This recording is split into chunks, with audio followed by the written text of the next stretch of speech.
E aí galera, beleza? Sejam bem-vindos a mais um vídeo do Doug Channel, seu canal de dicas de cinema, séries e outras coisinhas mais da cultura pop. Hoje eu trago pra vocês aqui a minha análise do terceiro episódio da segunda temporada de Doom Patrol, Patrulha do Destino. Vamos trocar uma ideia, vamos analisar este episódio que apresenta mais um dos grandes vilões da Patrulha do Destino. Lembrando que a HBO Max lançou lá os 3 episódios de uma vez, por isso que essa enxurrada de vídeos aí sobre Patrulha do Destino. Mas bora parar de enrolação e bora pra análise. E antes de continuar com esse vídeo, baixa um pouquinho aqui, se inscreva nesse canal, é sério, é muito importante, ajuda a gente a chegar aí ao alto avante e infinito e além. Então baixa um pouquinho, se inscreva, deixa o like, porque isso vai fazer a gente crescer e também vai fazer você ficar por dentro das novidades que eu trago nesse canal lindo e maravilhoso. E vamos começar essa análise aqui em 1888, sim, faz tempo pra caralho, em Londres, quando o Niles era apenas uma criança que roubava umas paradas num beco aí daquela época, quando ele de repente encontra neste mesmo beco o Jack Estripador, tá ligado?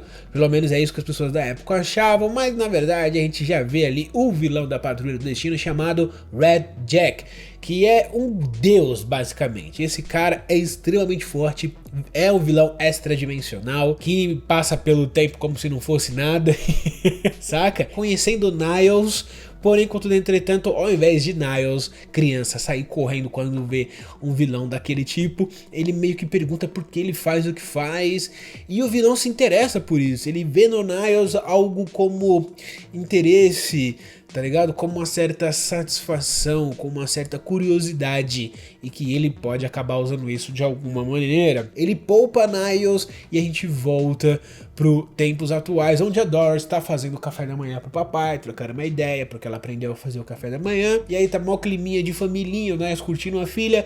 Chega o Robotman puto, porque ele tá com inveja do momento que o Niles tá passando com a filha, podendo desfrutar esses momentos bons com a filha, principalmente quando ele foi o motherfucker que foi, por ter feito o que fez com a Patrulha do Destino. Então só o fato dessa galera tá junto ainda é complicado. O Robotman tá explodindo, tá ligado? Ele não tá aguentando, principalmente porque além da inveja, ele tá com raiva. Ele tá com raiva de não ter o que o Niles tem, ele tá com raiva do que o Niles tirou dele. Então é completamente compreensível, eles trocam umas certas farpas ali e de repente o Robotman chama a Crazy Jane e fala assim: vamos embora daqui. Ele vai junto com ela pra poder lá dar o presentinho, aquela girafinha que ele comprou na primeira temporada pra sua filha. Pelo menos esse é o plano dele. Enquanto isso, a Doris pergunta por que o Robotman detesta tanto assim o seu pai, e ele responde que ele fez uma coisa horrível, que já pediu desculpas, mas tem certas coisas que desculpas e palavras bonitas não resolvem, não é mesmo? E esse é um dos cernes do episódio, tá bom? Você entender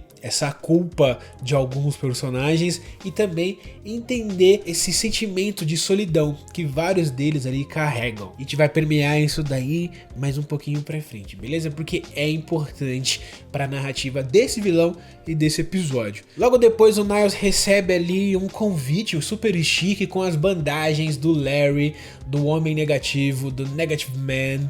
Eu sei que uma galera tá falando aí nos comentários que porque eu falo o nome em inglês ou não falo o nome em português, enfim, algumas dos nomes eu estou mais acostumados a falar inglês, tá ligado? Porque eu li Patrulha do Destino, né? Alguns nomes eu tenho o nome em inglês na cabeça, então às vezes eu me confundo na hora de falar, tá ligado? Mas é só o jeito de falar, viu, gente? Chame como você quiser, Robotman, o Homem Robô, tá? Desculpa aí qualquer coisa. Mas enfim, o Homem Negativo foi capturado pelo Red Jack e a Rita ali, que tá acontecendo? Essas bandagens são do Larry, não sei o que. Quem é esse cara? Essas borboletas que estão aparecendo na janela é uma coisa comum? Não, não é. É desse vilão. O Niles meio que explica, né, quem é esse vilão, quão forte ele pode ser e que ele precisa de ajuda pra poder salvar o Larry. A Rita não quer ir porque ela tem essa síndrome de como eu não consigo fazer as coisas, como eu sou incapaz, pererei pão duro, essa autossofrência que ela tem, o que é normal, muitos deles têm isso, porque eles são personagens quebrados,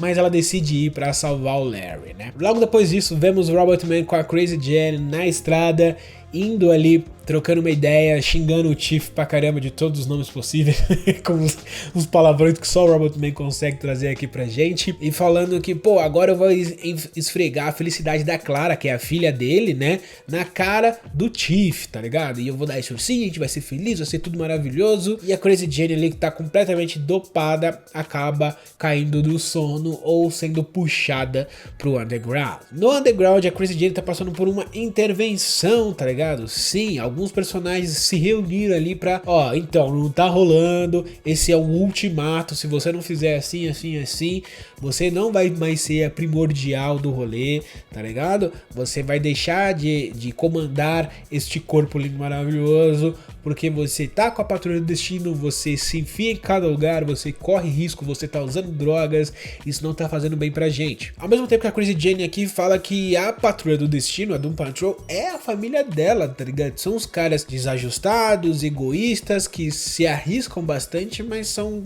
pessoas que no fundo se importam com ela, e por isso ela quer estar onde está. A vida é meio difícil e várias dessas personalidades não foram primordiais, então elas não passam com as consequências das atitudes que a Jane faz, né? E que as pessoas ao em volta dela faz, e que a solidão também traz pra ela. A família dela não é só as pessoas ou as personalidades que estão na cabeça dela, são as pessoas com quem ela convive no dia a dia. Também tem a ver com solidão e pertencimento, tá ligado? Com estar pertencente a algum lugar, mas ela não consegue lidar com o dia a dia. Pra quem consegue analisar um pouco mais fundo essa hora aí, Doom Patrol tá dando uma aula sobre o que é depressão, sobre algumas doenças, tá ligado? E como às vezes a gente tá meio pessimista de tudo e piripom duro. É bem interessante, cara. A Crazy Jane é um personagem absurdo, não tem nem o que falar. E temos também o Cyborg em Detroit, que foi pro lugar que ele fez aquela reunião ali, tá ligado? De estresse pós-traumático, mas dessa vez a reunião não tá rolando.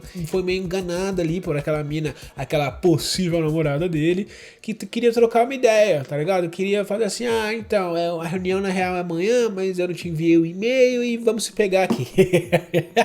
É meio que isso. Onde a gente percebe que a história do Cyborg pode ser muito, muito, muito foda se for bem trabalhada, porque quando pegaram o Cyborg e transformaram o Cyborg no personagem que ele é de relevância hoje, foi justamente extrapolando esses conceitos e essas ideias de um cara que tem estresse pós-traumático, que tem que lidar com as consequências de um acidente, e por isso várias pessoas com deficiência se enxergam no Cyborg, e ele acaba vendo o quão sortudo ele é e o quão ele representa para algumas pessoas. Isso é muito interessante nos quadrinhos, e esse personagem precisa aprender isso se ele quer se tornar o herói que um dia ele vai se tornar, tá ligado? Então é interessante. E é toda uma conversa entre os dois ali e tal, se você sente isso, se você sente aquilo, e eu sei o que você tá pensando, sim, eles transaram, e não sei se o Cyborg tem as paradas pra poder fazer um sexo da hora ali, mas mano, sexo é sexo, não precisa ter exatamente o que você tá pensando aí, entendeu?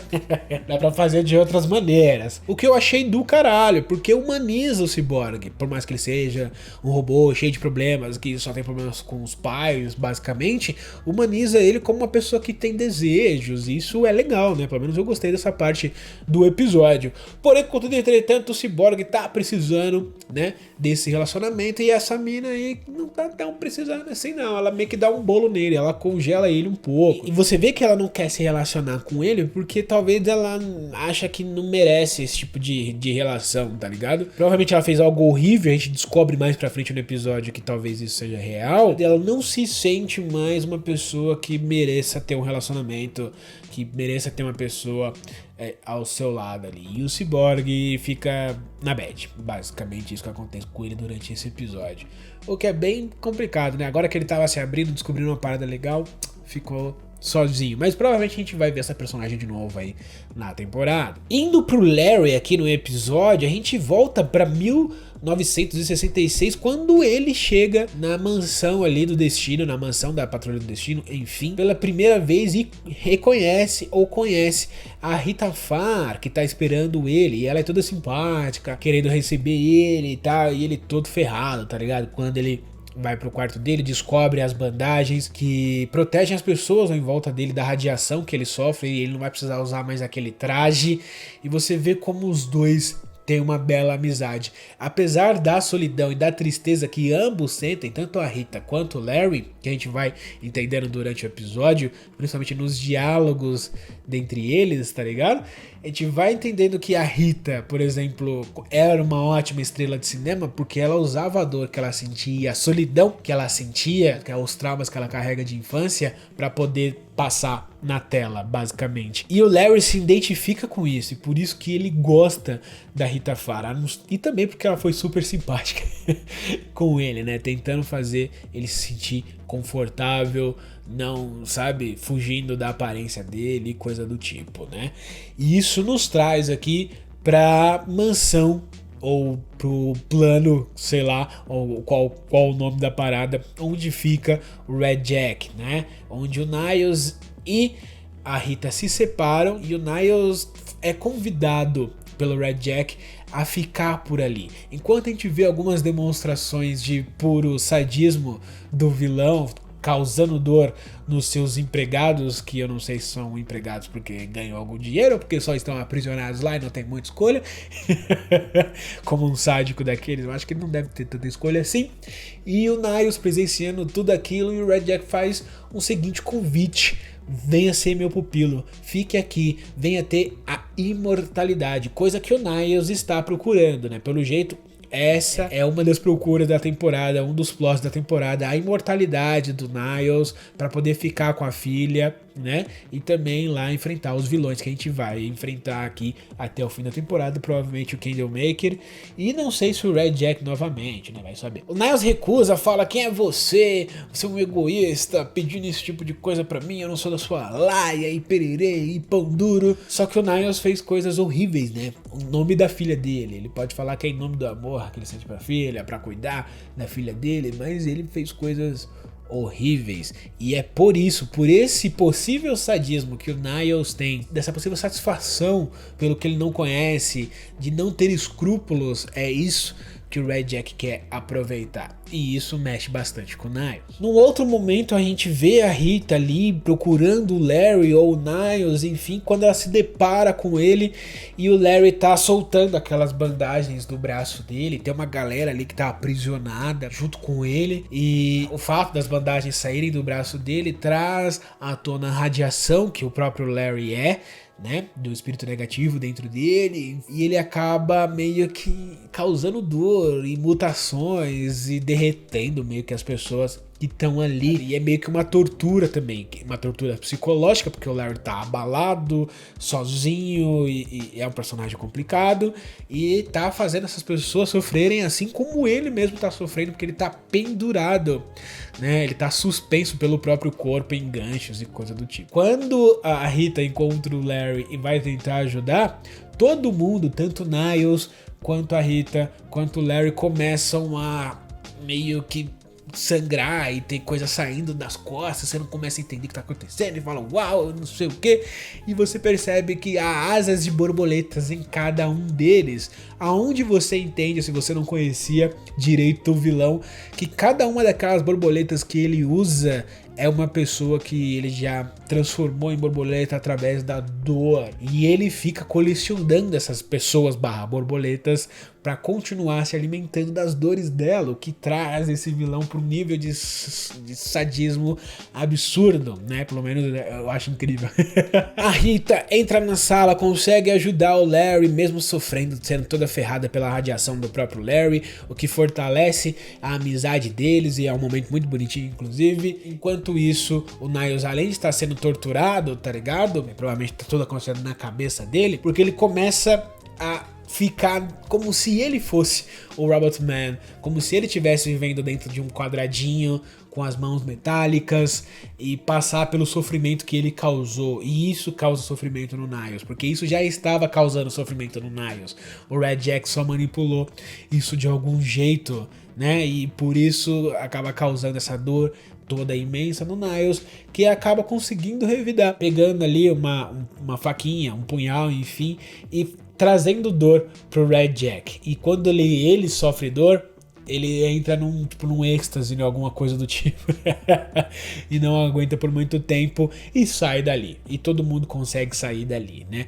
Mas não se enganem, o Red Jack não morreu. Pelo menos não é assim que funciona, né? Ele é um deus, tá ligado? Não é uma faquinha com uma coisa que dá prazer, inclusive, pro cara que vai matar ele. Voltamos aqui pro final do episódio, onde a gente vê o Robotman que tentou falar com a filha dele durante o episódio. Ele contou, jogou tudo na cara dela e falou: hey, beleza, vamos ser uma família feliz?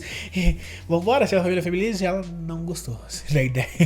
Ao mesmo tempo que ele viu que agora ele vai ser avô e ele tá perdendo isso também, e ele vê que a filha dele tá completamente abalada com esse cara lá falando do pai dela, e ela talvez não acredite, mas também não aceitou tão bem assim, tá ligado? Porque é muita coisa pra aceitar também, né? E isso torna o Robotman ainda mais tristonho, solitário. E quando a única pessoa que tira ele de lá é a Crazy Jane, quando ela consegue retornar daquela intervenção que ela tava no underground, tá ligado? Mas com o ultimato, com o aviso, ó, se ela voltasse pra Patrulha do Destino, ela não seria mais a primordial daquele corpo.